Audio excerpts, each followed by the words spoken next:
যিনি আমাদের সবার মালিক। সবাই বলেন আল্লাহু আকবার।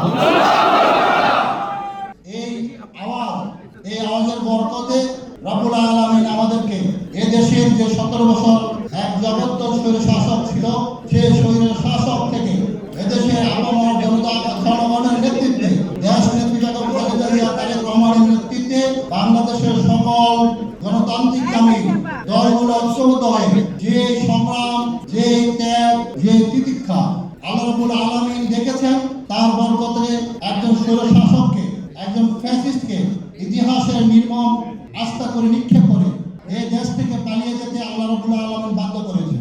আমরা আবার আল্লাহ রাব্বুল আলামিনের কাছে শুকরিয়া করছি, সবাই বলি আলহামদুলিল্লাহ। আপনাদের সামনে বাংলাদেশ জাতীয়তাবাদী দলের পক্ষ থেকে এই কথাটুকু শুধু বলতে চাই, দেশ নেত্রী বেগম খালেদা জিয়া এবং আমাদের প্রিয় নেতা জনাব তারেক রহমান আগামী দিনের বাংলাদেশের দেশ নায়ক। তিনি আমাদেরকে আপনাদের মাঝে পাঠিয়েছেন শুধুমাত্র আপনাদের ভালোবাসা অর্জনের জন্য।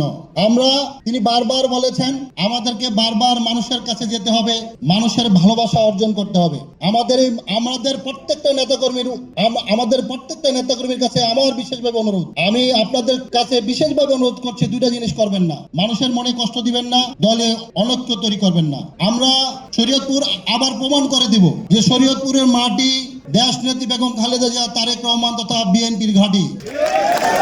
ইনশাআল্লাহ আগামী দিনের তৃণমূলের এই ঐক্যকে সুদৃঢ় করে আমরা শরীয়তপুর থেকে প্রথম শুরু করব যে বাংলাদেশ জাতীয়তাবাদী দলের তৃণমূল পর্যায়ে কোনো বিভেদ নাই। আপনারা রাজি? ইনশাআল্লাহ আমরা এই সুদৃঢ় ঐক্যকে আরো সুসংগত করার লক্ষ্যে আমরা একে অপরের সাথে মত বিনিময়, দেখা সাক্ষাতের মাধ্যমে, দলীয় কর্মকাণ্ডের মাধ্যমে আমরা একে অপরের সাথে পরিচয় হব এবং দেশের সাধারণ মানুষের কাছে পৌঁছবো। এই আশাবাদ ব্যক্ত রেখে আমি আমার শুভেচ্ছা বক্তব্য শেষ করছি।